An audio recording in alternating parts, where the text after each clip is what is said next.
Hey everyone, welcome to the Wealthy Marketer Show. I am your host, the Wealthy Marketer, and in today's episode, I have a very special guest, my Vancouver OG, Jessi Johnson.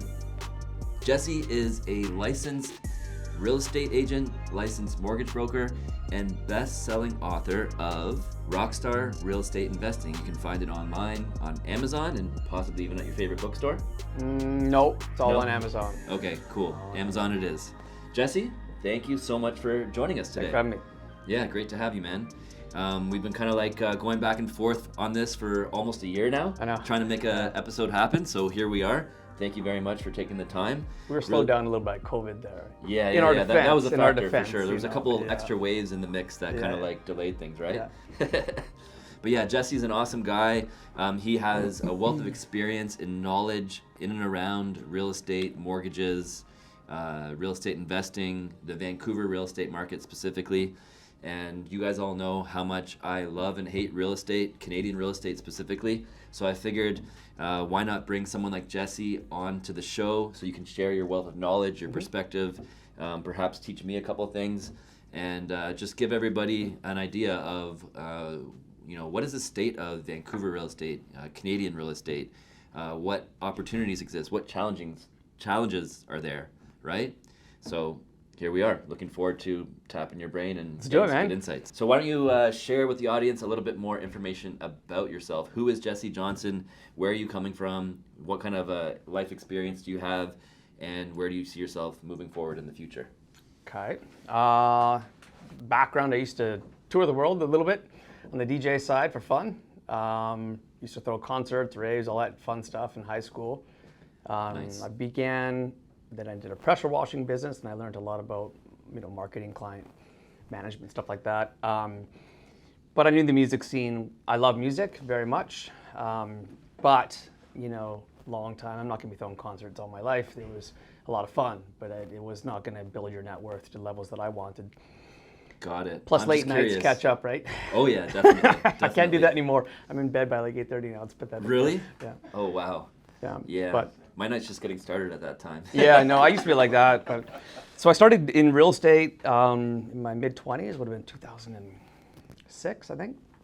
Nice. Started out on the mortgage side and then went into becoming a realtor once that business kind of, ran itself. Started investing in real estate in 2006 as well. I think I've done, somewhere between 20, 25 of my own transactions. Awesome. Lots.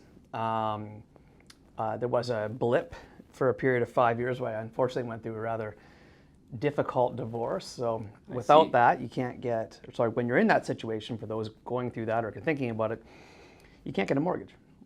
I see. Yes. So if you're like, if you have to like basically say your marital status is like separated or something like that, Correct. then It's that's a a problem. big strike. Yeah, and you can't hide that, right? So Yeah. the problem is lenders don't know if you have alimony payments, child Right. care, what if your other partner has crazy debts that you have to pay half of, kind of thing, right? So, Got it. So me being this investor, mortgage broker, realtor, I couldn't buy for 5 years, right? Wow. So now That it's must like, have hurt. yeah.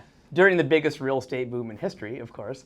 No So kidding. now it's that's all in the past. Now it's like rebuilding, going back into picking up as many properties as I can. But Nice. times are not easy to do that, which Yeah. I'm sure we're going to discuss today. More tricky, for sure, for Yeah. sure. I have a couple of questions, just kind of like going back. So let's say, for example, when you were a DJ and you were hosting concerts and raves and things like that, it might not have been a sustainable thing, but was it lucrative at one point? Yeah. Could you It did was. you turn a profit? Did you stack some Made cash? Tons of money. Tons of money? Yeah. Yeah. I was very well off for a teenager. No kidding. No kidding. The only thing is what actually took me out of it was the government was pulling permits. Right. So one of my main business partner now, we do most of my work with, he was arguably the top promoter for this, and he was one of my good friends. We stayed friends the entire time. His name was Azim. Hi, Azim. Nice. And yeah, I made tons of money, but then the government started pulling permits. So I got permits because of existing shows. They just had random reasons. They didn't want these shows to happen. Was it because of the drugs? Well, the and, like, funny thing people- is the injuries you have at a rave, whether it's like I don't know about these days, I'm going by stats. I mean, I've heard it's pretty crazy now, but Right. back when I did it in high school, you didn't have fights, you didn't have problems, no one drank. Yeah, people did sure. Yes. But obviously, some people did. Mushrooms are very popular back then too. But anyways, the point is you go to a concert and people drink and they get drunk and there's fights and Right. it's way worse off to have a concert versus a rave back then. Yeah. But the point is we like to go past midnight and they didn't like that. I see. So it's they more of a would give noise us thing? permits. Pardon? It was more of like a noise complaint thing? Yeah, lots of reasons. But they would give us these permits and then they decided to start pulling them all. So I had major record label tours and I had 3 shows in a row, completely done, sold out. I was about to bank a very large sum of money and they pulled all 3 permits in a matter of a month and a half. Wow. Well, that of course absolutely destroyed my business reputation and everything I'd built up. Right. So then I'm like, what is the point of being in this industry if they're just gonna, if you sign a contract, it doesn't mean anything. And it's your own government that's doing this to you. I sued them. Did you? You Had sued 2 the- lawyers, sued them, and took years, but eventually their words were, "We have deep pockets. We'll drag you out until you're bankrupt." That's what that's what the wow. government lawyer told my lawyer. So Nice. So then what happened? real estate. Real estate, yeah. Real It's a estate little was more saving grace. secure. When the traditional businesses, don't work out in Yeah. Canada, which they often don't, you always have real estate to fall back on, right? Yeah. Which I think is like a good thing and a bad thing at the same time. It's nice to have a fail-safe, but at the same time, if real estate is the only thing that can really save you here, that's not the most healthy thing either, right? Yeah, I know. Yeah. We'll talk about that. Yeah, all good. So then, the government kind of like, took your They pulled all rave the business permits and basically tarnished it, shut it down, kind of thing. Yeah. You had to pivot, and then you got into pressure washing. You I always had a side business anyways. Yeah. But the pressure washing business had to repay the insane amount of money I lost. Like I was Right. 20 years old and lost like 40 grand in savings and then went into Right. debt. I think Yeah. another 40 or 50 grand. Yeah, And the so problem it's is like I a didn't. six-figure problem basically all of a sudden. Yeah, almost. Yeah. And Yeah. the thing is, I owed the money to friends. I You see. don't declare bankruptcy when you borrow 20 grand off your Sure. buddy. You pay it back. Yeah, You know? you got to pay your friends. So it took back for me sure. 5 years of power washing Yeah. and a few side concerts that were not under my name, but I still had Okay. the following Yeah. to pay that back. Yeah. Nice. But I did. Nice. Good on Every you. penny. Good on you. And now the people I borrowed from, it's actually part of a chapter in my book. Yeah. The people that I borrowed these very large sums of money at high interest rates because it was unsecured. Yeah. The fact that, it might have taken me a long time to pay it back, but I did with interest. To this day, if I needed 100 grand tomorrow unsecured, I could get it. You can go to those same Yeah. people. Yeah, I would 'cause- pay for it, but I would Yeah, still yeah, get yeah. it. Nice. So- it's good to have friends that have a little bit of money to play with. Yeah, but you build. Well, of If course, it's who you necessary. associate yourself with. Is they say you're the average of your top 5 closest friends. Yeah. That is very true. No That is kidding. very true. So be very careful who you associate yourself with. For sure. Awesome. So then, when you got into real estate, first you got licensed as a mortgage broker. Was that your first kind of like play into it? 17 years ago. 17 years ago. Okay. So how did you get that mortgage business off the ground? Yeah, I mean, it didn't help because I looked when I would have been 25, 26, Yeah. and I looked like I was maybe 16. I looked like a little kid. I see. I actually have grown this facial hair. Now I'm okay because I got a little gray going on, Yeah. but I actually grew that because it was the only thing that I could do to make myself look older because I looked like a little kid and no one would take me seriously. I see. So you had to get the facial hair going. I had to with get the a little mortgage facial hair, business. which wasn't easy because this takes me a long time. But also, another big step was actually getting rid of my sport suspension slammed Honda Accord and Oh, yeah. buying like a nice car. Got a G35. I was very happy. Of course, he had to Nice. have success to get to that point. But Sure. once I went to an appointment in that car, no one questioned my age. So people took you seriously. They with took the you right seriously, car. yeah. They're like, yeah, he looks like a little kid, but if you can afford that. Yeah. Whereas before that, I'd go to a meeting because back then everyone went to in-person meetings, Right. It's totally shifted now. But you roll up in that car, and the first thing is people are like, "How old are you?" I'm like, "Oh, it just kills your energy when you're trying to like market, kidding. sell yourself." And For that's sure. the first question you get.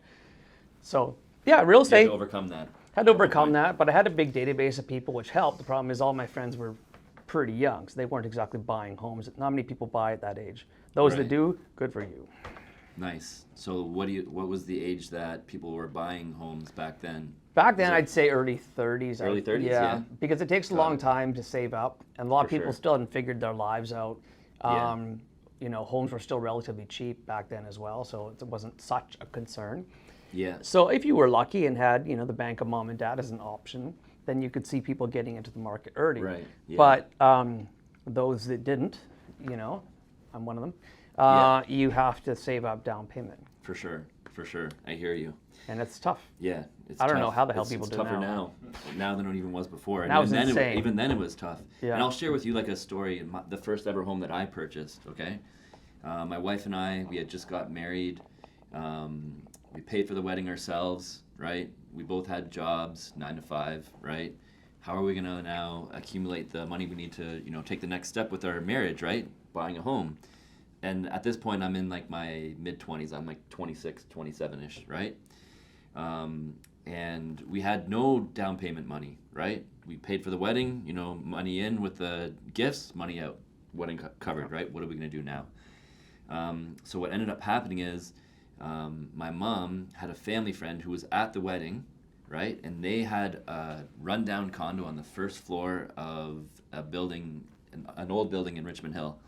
And they're like, yeah, we'll just sell this to you private, $180,000, right? It was back east, right? Back east, yeah. This would have been like in 2007. Okay. Yeah. Wrote him a check, $5,000 off a credit card. I'll take it, right? Sounds That's awesome. That's what got us in. So I didn't have like necessarily the bank of mom and dad, but I still had some level of help from somebody, right? That, was willing and able to kind of like give us a break, right? So $5,000 off a credit card, private mortgage, done deal. Got into the place, renovated it. Less than a year later, we flipped it for like $235 and change or something like that. And now you've got down payment for the Now I next. got down payment and moved into a nice townhouse in a nice neighborhood where we spent upwards of 5 years, and one thing led to another, and we kind of like climbed the property ladder from there. Yeah, but thinking back then, $5,000 off a credit card to get into the market, you can't do that now. Sign me up. You can't do that now, right? No, not even close. So it's certainly becoming harder, which sucks, I think, for a lot of people under the circumstances. Mm-hmm. Yeah. But finding those opportunities actually, during my divorce proceedings, a friend, also a client, but a friend, had a property on Gambier. I think I was telling you about this. Right. And he told me, hey, you got to come check out this property. I won't get into the full story now, but I just said straight up, man, I can't get a mortgage. Like, I don't have, $300,000 cash. Right. If I did, my ex would have frozen it anyways. So, what? That's crazy. Yeah, don't get me started. But anyway, so what he did is he's like, I'll just give you a mortgage, vendor take back. Pay me Nice. back when your divorce is done. I'm like, okay. Yeah. But I also don't have 20% down that I could use right now for that transaction. He's like, Right. how about 10? I'm like, Yeah. okay. Good deal. Sold, man. There you go. Yeah. What a guy. So that's huge. So we were able to do behind it. the door, It's still possible. behind the scene deals, right? it's still They possible. make a difference. Yeah. I'm proof of that, and Jesse's proof of that. And that was Yeah. recent. And That was even only to a this year day. ago. Yeah. Yeah. So you gotta find those backdoor deals. Yep. Yeah, definitely. Did you hit it big with mortgages? Did you finally get things flowing in a way where like, okay, now I'm getting flush with cash again. I can start to make moves in real estate. Like, how did all that? Yeah. I bought a couple properties right away. Yeah. How long was right away? You got in the mortgage business. People started Within- taking you seriously Then a year. within a year. I think Yeah. about 2, yeah. Yeah, 1 or 2 years. Yeah. Partnered with my mom actually on that. Oh yeah, Bought a house and then we bought a pre-sale nice. that wasn't due for, Got it. later. But Yeah. so, sorry, what was the question though? I guess it's just more like, how did you get momentum, and how did you get momentum with the mortgage business and then the real estate business? And Oh, then, to be able to buy. Yeah, to be Yeah, able to it was buy, just yeah. working ridiculous hours, 7 days a week for many, many years, Yeah. and it paid off. And I was relatively good with finances, so I was, aside from my car payment, I was in a little basement suite saving money, right? Yeah. Not buying fancy steaks all the time, and saved up enough money to buy real estate. Awesome. Yeah. Awesome. But that was through the mortgage business, yeah. Got it. What do you like better, mortgages or doing transacting in real estate? Well, I mean, you have to do a lot of mortgages to make money. I do find it's easier, and I can tell you from both sides, it's easier to make money as a realtor if you're able to stand out. Right. In both industries, you have a tremendous amount of competition. I mean, Yeah. I have no idea how many realtors are out there. It's disturbing how many out there. There's a lot. But like 90%, 95% do absolutely nothing. So if you're able to stand out in each industry, because like same with mortgages, most are gone within a few years, right? Because it's Right. really hard to be able to make it. So assuming you're able to stand out in both industries, it's easier to make money as a realtor, Okay. but it's a lot of sales and you'll have less transactions, but bigger ones. So if you lose a big transaction, you just lost 20, 30, 40, 50 grand easily. kidding. Whereas you lose a bigger transaction on the mortgage side, it's like a fourth or a fifth of that, right? Yeah. You Yeah, make a I lot less understand. on the mortgage side, but you're able sure. to, in a lot of circumstances, more transactions. Yeah, higher volume. Yeah, of I like the transactions. mortgage part because you can really help people that need assistance, and you can guide Yeah. them. You can. Some of my top clients now started buying tiny little condos years ago, and they've just accumulated more and more and more. Now they're in big homes, or they're mortgage free, or whatever. Nice. It's very satisfying to bring people along that path. But I like Yeah. the whole negotiating part of being a realtor. I gotta say, yeah, it's a lot of fun. Awesome.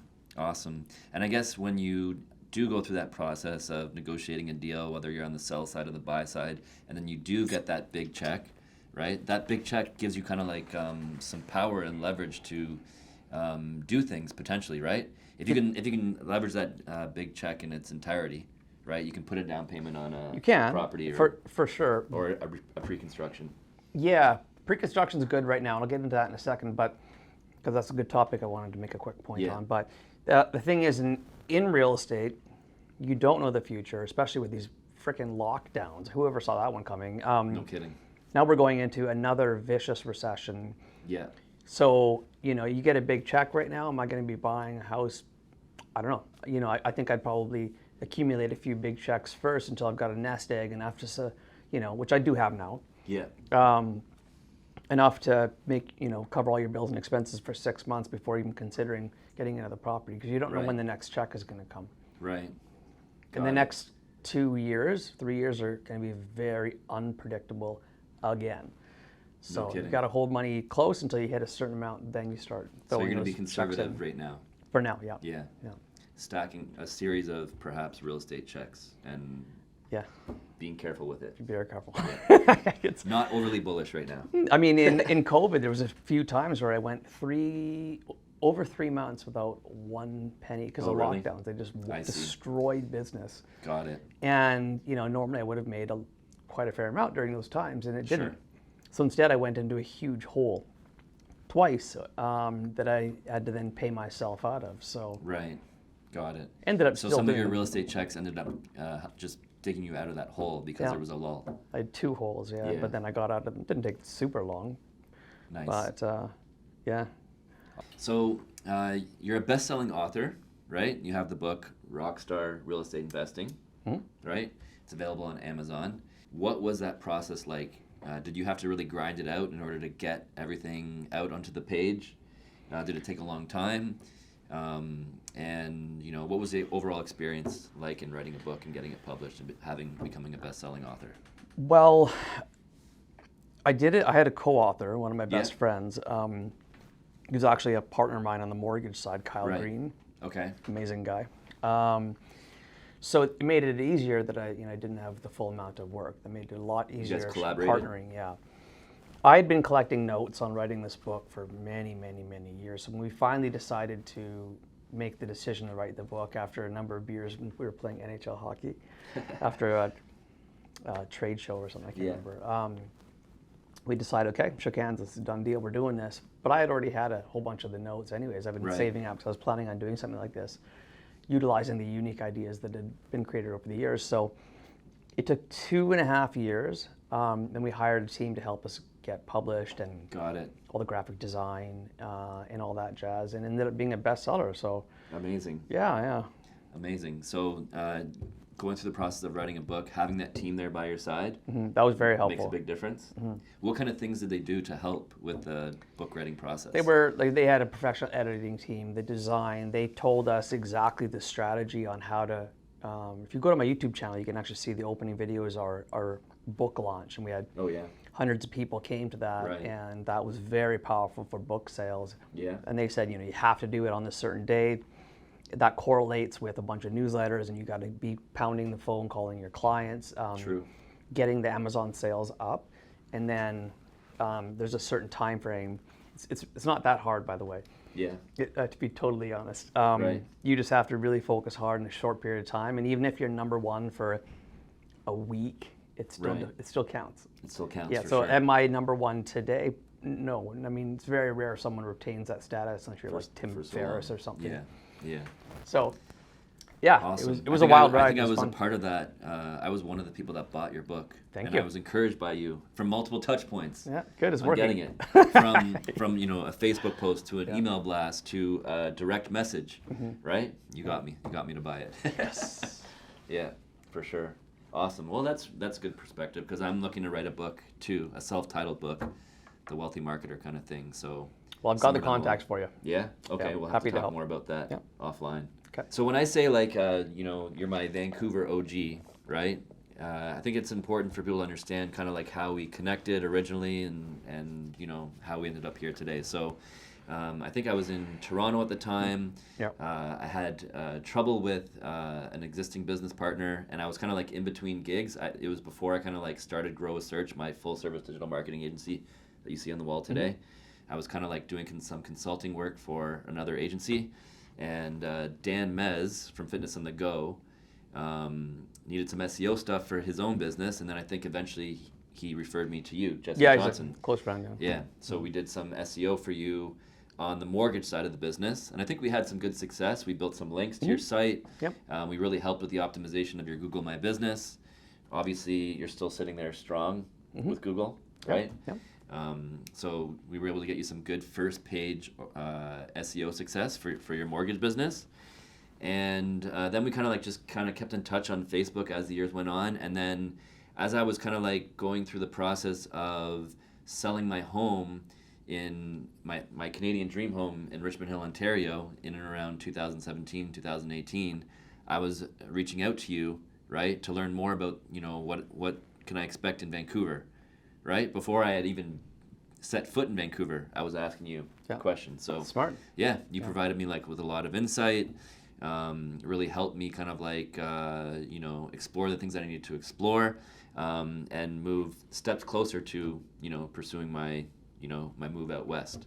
And here we are. So yeah, thank you for always being available and providing good insight. And I highly trust you as a kind of like a Vancouver real estate expert, right? Because you kind of like seen the whole thing unfold, right? From before the money parking probably ever started to take place, right? I think it started before my time. Yeah? Yeah, I think Oh, it's so been the money going for a parking's while. been going on for like decades? Like it wasn't just all of a sudden the Olympics in 2010 hit and then everyone realized, hey, Vancouver's like a really nice place. Expo Let's 86 park all our money here. is where it started. Expo 86? Yeah. Did it kind of like accelerate as years went on? Like did it get more That's and where you more had the aggressive? foreign buyers came out of nowhere. Yeah. Because Expo 86 put Vancouver on the global map. Got it. Now, of course, the Winter Olympics, added to that times 10, but that's where we got the huge influx of foreign buyers. Right. Was after Expo. Expo, okay. So when did real estate prices in and around the Vancouver market, when did they start to kind of like move away from reality? Let's say, for example, average household income and stuff like that. Was that in the 80s, the 90s, or the 2000s? It's been going, if you go back 40 years, I think you've got a beautiful graph that I've utilized with clients. If you go back 40 years, it just goes, it just gets worse and worse and worse. Got it. Yeah, of course, you've got some fluctuations, of course, but Right. in general, it's just getting further and further and further. Yeah. There's no stopping it, basically. I don't know. We're past the point of no return, in my opinion. We'd have to have major overhaul. Vancouver real estate prices to the moon, basically. Pretty much. Yeah. Okay, so here we are. We're in 2022. Vancouver real estate prices are completely separated from the reality of like productivity and the job market and everything like that, right? There's a lot of things going on at a macro level at the same time, right? It's very uncertain times in the world. Interest rates are on the rise. They're being increased aggressively, right? We have supply issues, housing costs, construction costs are high, all this kind of stuff. So all things considered, right, where do you see things shifting in the months and years ahead with Vancouver real estate? Well, it depends. I mean, you're referencing macro and microeconomics there. I think they're very connected right now. Right. Looking at macro, the overall economy in general, we're probably going into a recession. Now, I don't know how we would dodge that bullet, but the question is, how bad is it going to be and how long is it going to be? We still have a major issue with inventory, which is causing problems for so many things. We also are now committing from a government federal level to insane amounts of immigration. It's like 450,000 for 3 years in a row. So we have absolutely nowhere to put these people. We can't stack them up on top of each other. They need housing, right? So whether they're renting or buying, they need somewhere to go. So the fact of that and with low inventory, which is a direct correlation, could actually cause Vancouver or keep Vancouver prices relatively stable. We're going to drop. We're dropping about 5% per month. Right. I think we're down 13% from the peak based on today's filming. But is it going to keep going? Tough to tell, but I don't think it's going to drop as hard. I mean, it went up. We're not going to have a crash here in Vancouver? What's your definition of a crash? I mean, some people might say, it's a correction of 25%. Well, that's not much of a crash because we just went up 38% in the past 2 years, right? Yeah. And then we went, that was ridiculous and not sustainable. Property values doubled in 6 years, also not remotely sustainable. So, but it's because of lack of inventory. So obviously prices have gone up because we've had a supply shortage, right? But then you hear about these mom and pop investors that are buying 2, 3, 4, 5, 10 properties, right? To accumulate their own kind of generational wealth, right? Are these people, they're doing all the investment activity, right? Let's say, for example, a new condo pre-construction or a low-rise pre-construction. A lot of them are just being bought up and snapped up by investors, majority-wise, right? So are these people contributing to the supply issue? Well, and then the pump in price? Do you think the investors are having a negative impact? No, because, it depends. I mean, if it's someone, even if it's a foreign buyer, and they're not going to live in it, they're going to rent it out. Right. You still need places to rent. So the supply issue isn't specifically to ownership, it's also to rentals. That's why rental rates are so high. Yeah. But are rental rates so high because the mom and pops are in control of it and they're just charging whatever price they want to charge? No, because you can only increase your rent so much per year. Rental rates. If you get a new tenant though, you can put it to whatever you want. You can, of course. And the thing is, the more rates go up, the more landlords are going to be forced to increase, rental rate. Right. Until we have more inventory on the rental side as well. Yeah. Then you're not going to see the rates come down. And having an investor, even if they're a foreign investor, if they're buying this to rent it out, it still provides housing. So whether someone's living there and they're owning or renting it, it's still housing that we need. Yeah, for sure. So. But then doesn't it make it harder for people that want to just get into the market? They're forced to rent longer because, if there's not enough reasonable priced inventory, for sure, Yeah. It does. It's not ideal, but at the end of the day, people still need somewhere to live. So I live in a condo, and I've taken an inventory. More than half the units on my floor are rentals. They're not owned by people. Mm-hmm. Yeah. So that kind of does that actually make sense? Right? Where else do these people either they rent or they buy? Sure. They got to live somewhere. So the housing crisis is not at all just on lack of affordability and what people can buy based on lack of inventory, but it's for renters too. It's really expensive to rent. Yeah. Rents are up 30%. No kidding. 30% in 1 year. Yeah. Some markets, of course, fluctuate different, but that's insane. Absolutely. Yeah. Did the average income go up 30%? Nope. No. Definitely not. It hasn't gone up 30% in decades. Yeah. So rents are up 30%. As far as ownership, it's very hard to qualify. I think even, you take your paycheck and job and whatever, and your whatever down payment you've been able to accumulate, or, you tap bank of mom and dad, which a lot of people are doing now, right? It's challenging to own a place here in Vancouver, right? So let's say, for example, there's a millennial, there's a Gen Z. They've worked hard, they've gone through the process, right? They got an education with UBC or SFU or even BCIT, right? They're working, they're grinding it out in the 9 to 5. They're doing, whatever they went to school for, they're doing it as a career, right? They're productive, they're contributing to society, right? They want to buy a place, right? They need to save for a down payment, and then they need to qualify for a mortgage. What kind of advice do you have for these people? Let's say, for example, it's one thing to say, yeah, just tap the bank of mom and dad, right? No That's problem. not an option for a lot of people. That's an though. option for Yeah. many people, right? That's great. Good on you. Good that you have the bank of mom and dad. But what about the people that don't have the bank of mom and dad? What advice would you have for them? What can they do? What steps can they take to get into real estate?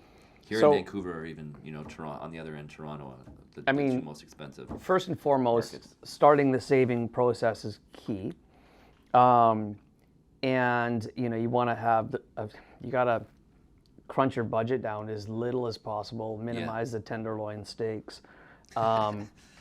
Like cheeses, fancy alcohols. Like you really have to live on a tight budget, right, in order to save. Because even saving $1 or $2 grand a month, well, that's going to take you a long time. Lifetime, maybe. Yeah, and keep in mind, in 10 years, the average Vancouver home doubles. No So now kidding. you need substantially more, right? So It's going to continue to double, you think? Yeah. Every 10 years. yeah, it just doubled in 6. So I'm going to say yeah. Crazy. Yeah, unfortunately. Yeah. So yeah, that's ideal. And it's also good to have that overall frugal mentality Yeah. as well. Another trick is you can actually go get an unsecured line of credit. Now, if you're talking about the average person who might have gone to UBC and Right. probably has a reasonable income, Yeah. they should qualify for an unsecured loan, 20, Right. 30, 40, 50 grand. Okay. You can get that line of credit, Yeah. take the funds out, stick it in your bank account. Granted, that is a liability working against Sure. your ability to qualify, but Qualify, after 90 yeah, days, affect it. that is your down payment. You can actually use it for down payment. Got it. A lot of people don't realize that. Yeah, that's a nice little trick, right? So It's if a good you're little clean, trick. if you're clean, you got some money in the bank, right? No debts. You go to the bank and be like, hey, I want a unsecured Line of credit. And then Yeah. you stick it in a savings account, Yeah. and then you work on paying that off. Right. And yeah, there'll be a little blip on your credit for sure. Yeah. Especially when you max out and utilize all of that specific trade account. Yeah. Just temporary.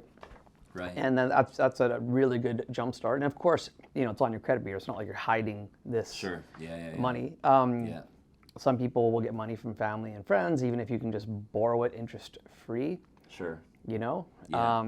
But not from a friend so much, but maybe from mom and dad. If they're hesitant, it's like, okay, well, Yeah. I promised to pay it back at some point.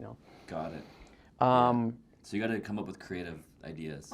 Yeah, and another one too is you get people that I can't get a line of credit. So if I do, then I don't qualify. Right. I don't have a bank of mom and dad. I don't have Yeah. investor friends who are willing to lend me money. So another option is you want to try to find a way to still get in the market. So maybe you've got a family, you need X amount of bedrooms. Just even if you buy a little condo in like Chilliwack or Abbotsford and you partner with someone else, you're still in the market. And Right. the thing is, it's now paying itself off. You've got a tenant in there and it's growing equity. You're way better just to get in the market than to keep sitting on the sidelines and waiting. Right. Because the longer you wait, the more you price yourself out of the market. Definitely. Yeah, I hear you. So that's good perspective. I think a lot of that makes sense.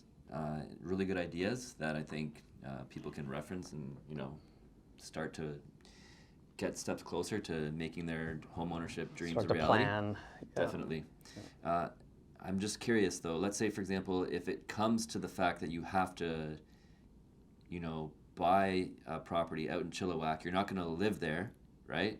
You have to have You're gonna rent it 20%. out. Right, you got to have the 20%. You partner with somebody, and then isn't there like a factor where when getting your mortgage pre-approval in that situation, they're going to look at like whatever you're paying at your primary residence or whatever? So you have to be able to qualify for both. Got it. So You have to be able to I qualify can float my retaining. current payment, whether it's rent or whatever, and I can float this rental property out in Chilliwack. Do they factor in the income that you're going to get from the rental property? Like, Yeah, but unfortunately, it's very minimal. got it. You can't use it nearly as much anymore of what you used to be see. able to use. So, no. Interesting. So tricky no matter what way you put it. The other idea is you can get rich, right? You can launch a business. You can sell a course. Bitcoin. You can get rich off Bitcoin Or- the next or lose all Bitcoin- your money. Yeah, lose all your money. Yeah, you never know. Well, Yeah, I don't think Michael Saylor and Pomp and guys like that are in a very good place with their all-in bullish call on Bitcoin right now. But there are opportunities, right, where you can strike it rich off an investment or a business gone, right? Startup or something, Yeah, for sure. But how often does that happen, right? Because you come across people in all Extremely different rare. situations, right? It's rare to, Inheritance, actually, that's one. Yeah, I've seen that a lot. Okay. I get Inheritance I get is jealous of number that one. No, but you do see it a lot. People get Right. inheritance and they're able to make transactions happen that they would have never been able to pull off prior to that. So Got it. So that's like winning the lottery, though. So sure. good luck with that. Yeah, I understand. So inheritance is a critical success factor. What other kind of situations like do you see where people can afford to buy a place? Kind of like what you and I talked about, scoring a private sale. Mm-hmm. You know, they're really hard to find, but it is Right. possible. You can get a vendor take back, so someone might not qualify with a conventional loan, Yeah. but they've built up trust somehow, Right. and the seller can provide the mortgage. It's another Got it. option as well. Or they might be interested in partnering with you. You know, hey, I know you're looking to sell, but would you consider selling half of a share? There's lots of options out there. You just got to Nice. be creative, right? Nice. So And it's you all don't about even have to freedom. be, sorry? Knowing people that are already holding real estate, too much real estate, they don't know what to do with it, right? You can try to like. Well, the more Make you're a deal out with there, them. the more you're Yeah. meeting people, the more networking you do, the more you're going to have these opportunities that would present themselves that they wouldn't have Right. had you not taken those steps to surround yourself around the right people and be in the right Right. places at the right time. Also, even if you can't afford Chilliwack, okay, well, Canada's a big place. You know, there's a Sure. lot of other options out there. There's You the can Calgary invest play, in. right? Yeah, there's What are your Calgary. thoughts on the Calgary play that people? I don't know much about tend to go the to? market anymore. People go there traditionally that can't afford to live in the more lower mainland here. Right. I mean, the weather conditions are substantially less than desirable, so with that comes a lower price. Yeah. But you know, you can go further out. You can go to Edmonton, or you can go to the prairies. Like, there's lots of options. Yeah, you're going to get next to nothing but equity growth, but at least someone's still paying off the mortgage. Right. When you look at Vancouver, even with a slight increase in rental or a big increase in rental, it doesn't cover the gigantic mortgage payments that now come with these higher property values. Right. So if a client's going to buy a property in Vancouver, you need 35 to 40% down or I more see. for it to maybe cash flow. And that was with rates when they were 3%. I haven't run the numbers now that they're over 5. You know, Yeah, what are you that's going to I'm need, thinking. A lot of 50% down? investors with that bigger interest rate are gonna it's gonna be more harder for them to sustain it potentially, right? Yeah, you need either way more down or you need to increase your rates, or you're just going to, whereas a lot of people are stuck in 1-year leases, and even at that, when the lease is up, you can only increase so much. So when your payment goes up an extra $1,000 a month, you are taking the hit on that every Right. single month. And I've been there. It sucks having to use painful. your own personal income to cover to cover those properties. I've been there. It happens. Right. Yeah, for sure. And I When guess rates it's go gonna up, happen right? more and more for more people. Right And it now. will for a number of people years. Over leveraged right now too, right? There's no doubt that there's people over leveraged. Our real estate income, right now. to debt, like the debt ratio right now is disturbing. It's Yeah. really, really, really For messed sure. up, and that's what could cause our entire economy to seriously collapse. Just No that kidding. alone. It's a good point. Yeah. Very. Yeah, we'll see I what mean, it's so happens. easy to go get a credit card. If I Yeah. wanted to, I could go get $100,000 in unsecured debt probably quite easily, Yeah, and then and flip then rack it into- all up. Not even flipping it. Just if I was just bad Right. at spending, Yeah. it's so easy to get unsecured debt. Now I'm in the hole, and you know, how are you going to get out of that? You It's put going your to take forever. unsecured debt towards gas, towards increase in food Yeah, costs. some people are right? just bad at spending. They'll just go Yeah. buy shit that they don't need, right? Right.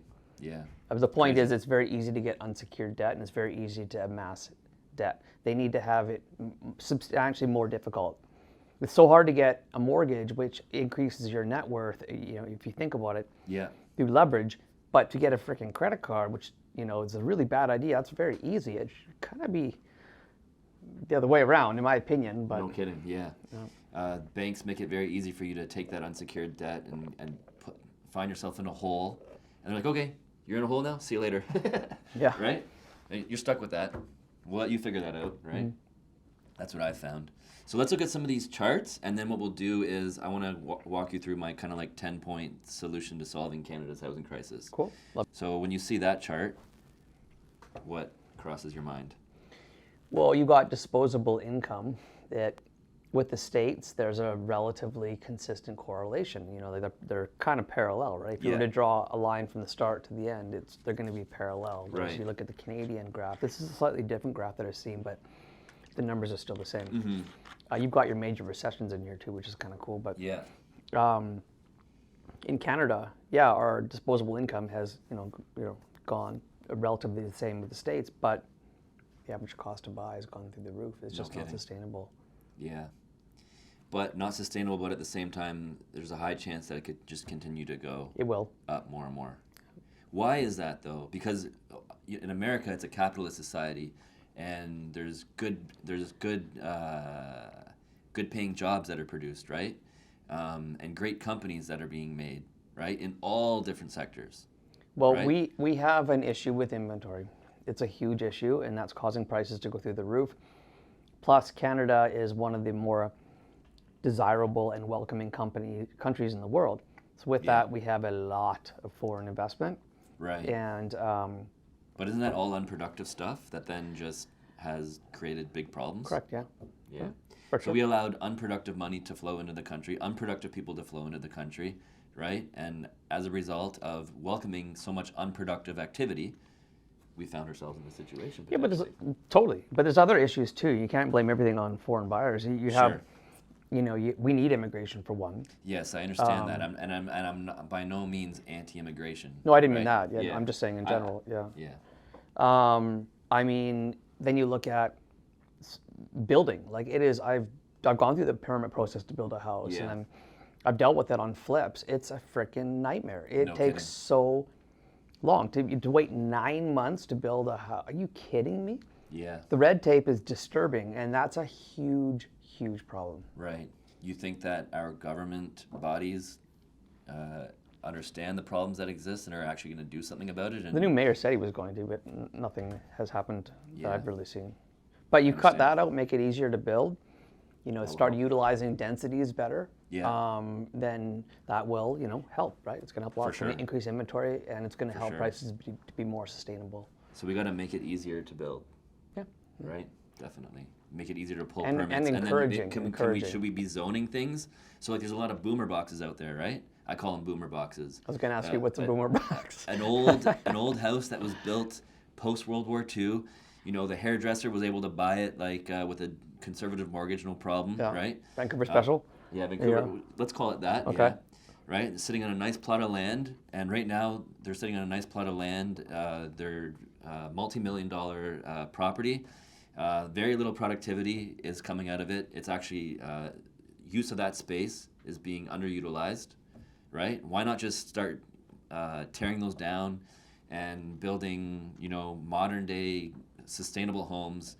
Let's call it 4 units into one plot of land, 5, 10 units into one plot of land, and start to put more of a dent into the supply, and being able to instead of just tearing that boomer box down and building a new house, tear that boomer box down and build 4, 6, 10 units all into one plot of land, right? That young families can move into and afford, right? To help to bring affordability back down to earth. Yeah, I like that idea. I don't know if you get much more than 4, primarily because there's other considerations to keep in mind. Yeah. Let's just say everybody did that on that street. Yeah. Everybody did that, right? Because you'd make pretty good money selling 4 tiny homes. They'd probably realistically have to be stratified with the common area. Sure. But where's everyone going to park? The power lines themselves do not have enough power to power all of these homes. What if everyone wants a smart car? Oh God, there goes the whole infrastructure. So I mean, like a electric car. So there's the problem is that it's got its own set of challenges. It sounds amazing. Yeah. And I think that'll be, you could put a couple stacker, 400. I've looked at tiny homes and stack a couple of them, put them 4 on the property, make them cheaper to live or rent. Great. But then you have the challenges of where are people going to park their cars? Is there enough power in the lines?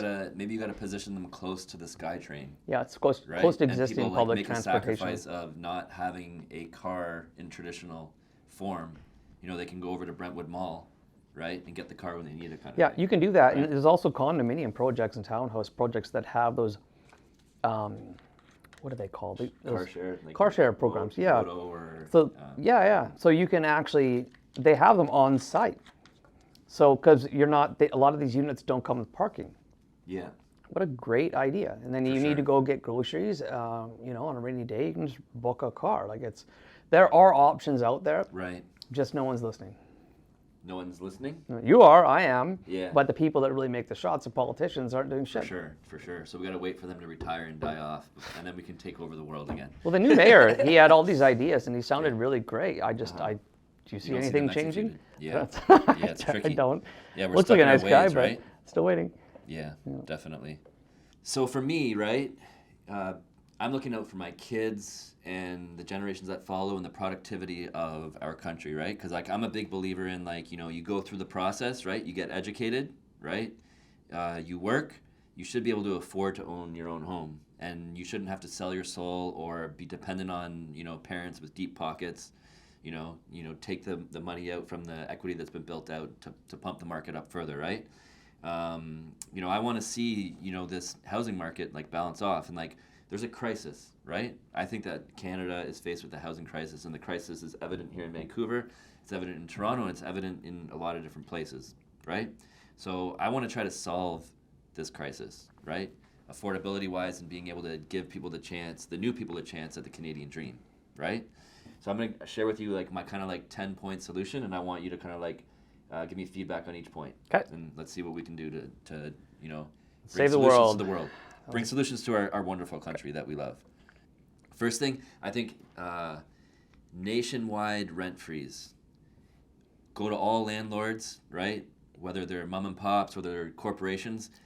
We're freezing the rents, and if the tenant leaves, you can't just adjust the rent up to like some crazy amount. Technically, this happened during COVID.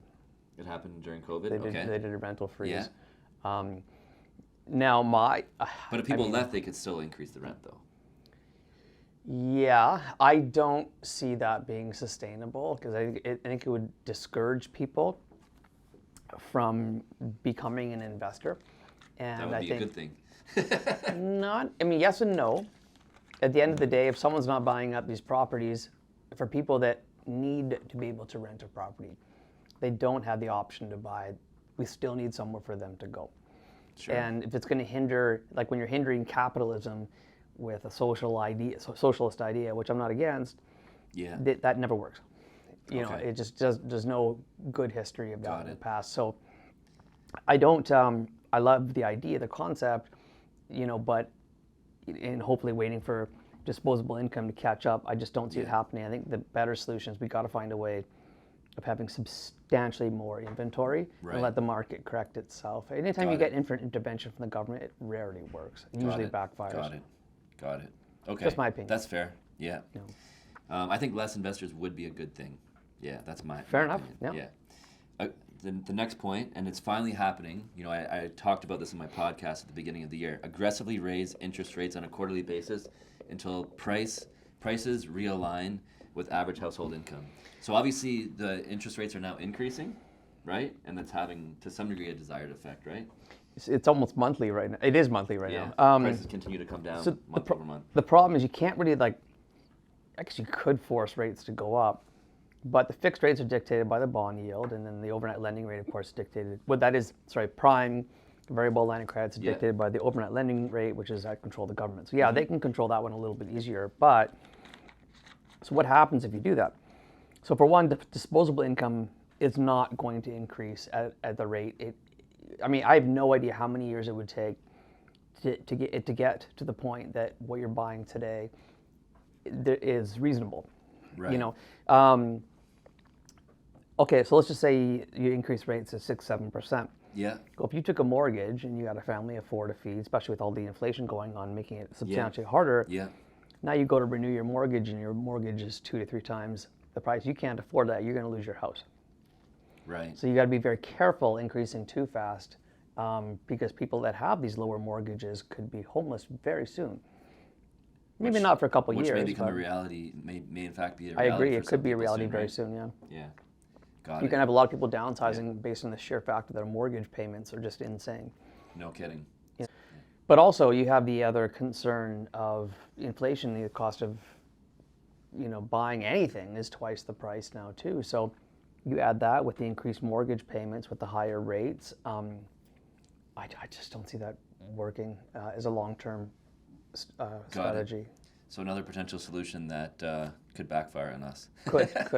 I like the ideas. I'll keep. Yeah, What else keep you them got? coming. So I think foreign buyers. Well, there's a nationwide ban on foreign home buying now, right? Temporarily, yeah. But yeah, I'm suggesting that we need to tax these foreign buyers more. Like not like a small little percent. Like I think more like a 30 to 50% premium. You wanna come into Canada and buy up single family homes and have a negative impact on affordability. You got to pay a premium for that, right? So that we can then take that premium and then bring solutions to the problems that you're to some degree contributing to. So what do you think of like an increase in foreign buyer tax? Well, I think we're already prior to the overall ban. I think we were at 25 or 30%, if I remember correctly. I think it's like 15, 20%. I think it was at 25. Yeah? At least 25. Okay. It might even be at 30. I can't remember.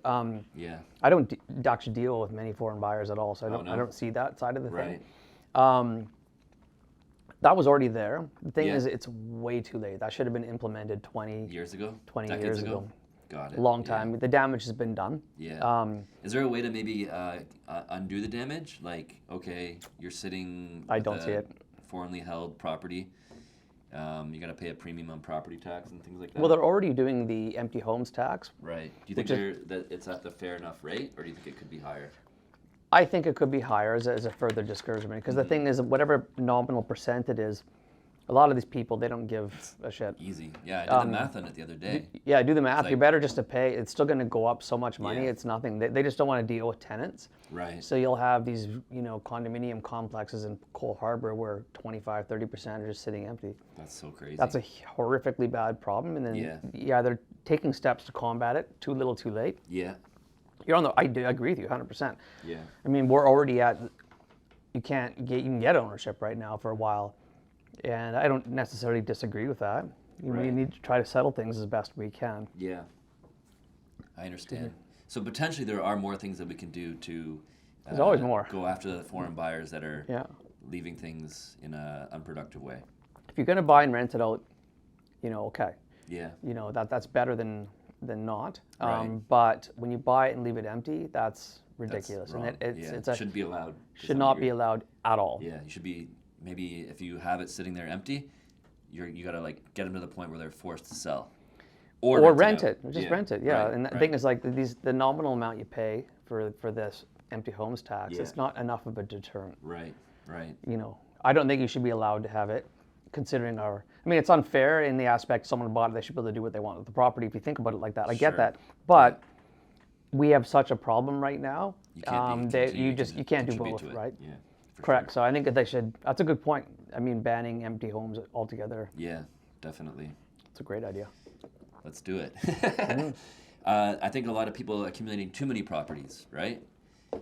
Maybe we limit the number of secondary properties an adult can hold to one, right? Instead of you buying a house over here and buying a house over there and buying a house over here and just accumulating rental properties and again contributing to the problem to some degree, right? Because you got the deep pockets or whatever, and you're taking equity out from one to buy another, right? Just limit it to one.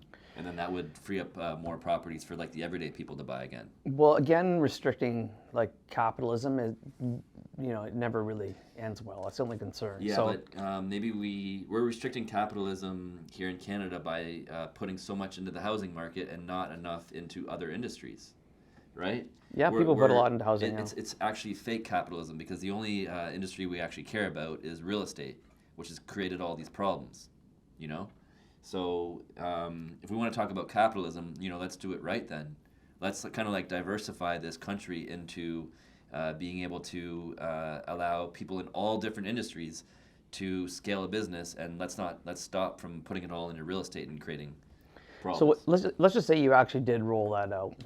Obviously, someone who already owns 10 properties, their grandfather, you can't force them to sell. But you can tax them to sell. You could. I guess you could. I don't know how well that would. You'd have class action lawsuits and you'd get a lot of flack. But let's just say you did do that. Yeah. You would have the mother, because there'd be a period of time. You can't just say tomorrow. Sure. It'll be like next. They put by a this foreign time buyer next year. tax on. I put my house in the market in 2017, right? And then a day later, they're like, oh, we have a problem here. We're going to immediately put the foreign buyer tax, right? You had to argue with I got though. screwed on that. Yeah. Did you have to pay? No, No, it just okay. basically killed the market, and Yeah. like I Oh, I see lost what you're saying. I see what you're $200,000 saying. overnight. I understand. Yeah. So that can did happen. They have done immediate kind of like actions to fuck people over. They have, but if you don't, my point is, you're right. Sorry, Yeah. my point is though, if they say it's in 6 months and 12 months, and you're going to have investors going out and buying up tons of properties, which will actually in a short period of time cause the market to go. Got it. So they're More going to do it expensive. immediate then. If they were to do that, action, guys. Immediate action. If they were to do that, it would have to be on the spot. Got it. So yeah, there's things that we can do to disrupt the country. I don't see that one working. Yeah. We got to find ways of. No problem. My solutions are ruthless and unattainable, guys. But you know what? If we yeah. They Devil's would work in advocate some over way. here, Yeah, all good. Okay, so let's keep it moving. I'll try to get through this quick here. I think this is important stuff. Okay, so what about introducing additional taxes? So we have a nationwide rent freeze. Let's just introduce additional taxes onto the investors holding all the properties, right? And then, give it a bit of a shakeout and force some of these people to let go of some of their properties and make them available and more affordable to the everyday people actually working hard and, trying to pursue the Canadian dream. Let's shake out these investors and get some more inventory on the market. Interesting way of looking at it. But on the flip side, what's going to happen is that then eats into people that might have been renting. There's a nationwide rent freeze. Oh, so you're adding the two together. Yeah. No, the nationwide rent freeze is first before everything, and then all these other things come after, and then boom, we're going to have a lot of movement, right? That's the idea. But let's just say that happens, and all these investors say, F this, it's too expensive to hold the property, makes no sense, and they sell them all. Yeah. So yeah, if they blow them out, there'll be an instant cause of inventory to come on the market, and the prices should come down a bit. But I think a lot of investors would just find a way to make it work and they would just increase rents as best they can. They find loopholes and stuff like that. Yeah. But also at the end of the day, people still need to rent. So I understand. If you take out rental units from the pool, then that causes a lower inventory, and also it's like supply and demand. Economics 101. It's going to cause an increase in rental rates. But yeah, of course, if you had the freeze in place, that would help. That would help. Yeah. If you're able to get that one pulled off. Yeah. I'm the Prime Minister of Canada to implement all this stuff. Okay, regulating home builders with quotas. So you're building a condo development, you're building multifamily, you're building subdivision. You have a quota on the people you got to sell direct. The people that have paychecks or they're running a business, you got to sell 80% of the inventory to them, and then only 20% to the investors. Interesting. It might be hard to regulate. Like, how do you prove someone? There'd be a lot of after the fact regulatory follow-up that would be really hard to prove. But so there has to be a whole new system kind of like implemented in order to make that work. You could still try, and then you're going to have some people that would find loopholes or cheat. Right. Yeah, but on average, I think it could work. Could help. A lot of towers, they're actually already doing your ID up. Yeah. They stole it from you. A lot of towers. As long as it's being implemented, that's all I care about. I just care about our future. Like a lot of the big towers downtown. Yeah. You have to have a certain percentage for rentals. Okay. They'll even take it a step further, and you have to have a certain amount for social housing. No, don't scroll it. Sorry. Huh? Nothing. That's good. It's just making noise. Okay. Yeah, just keep it in. Oh, my bad. So, yes, what I was saying, there are a lot of towers now, and part of the rule is if you want to build a tower, you have to have a certain percentage, it's like 20% or whatever, for rentals. Yeah. So they're already doing that. But the investors are buying the other inventory still, right? Well, you have to have at least a certain amount as rentals. Yeah. You got to have at least 20%. Okay. Everyone can't just buy them up Right. and keep them for themselves. You have to have a certain amount for rental. Well, that's all the time we have for today. Jessi, thank you very much for coming by. Yeah, thank pleasure. you for sharing your story. Thank you for sharing your perspective. Thank you for having an open, candid debate about all my solutions to our housing crisis. You're an amazing guy. I have great respect for you. And just let us know where people can find you. Pretty easy. Yeah, I bet. Yeah. If you just Google me, I've got, realtor, mortgage broker, website, the book site. Yeah. But jessijohnson.ca is my main. But yeah, if you Google me, my number comes up pretty Awesome. easily. Awesome. So if you have deep pockets and you're looking to buy in Vancouver or the Lower Mainland, look up Jessi Johnson on Google. Or You don't Jessi always Johnson need deep pockets. Or some money to play with, Yeah, right? yeah, totally. Reach out to him. He'll get you pre-approved on your mortgage. He'll get you set up with the property that's perfect for you. And he's a great connection to have one way or another. Thanks. So Jessi, thank you very much for coming. Thank you guys for watching, and we'll catch you on the next Likewise. one. Peace.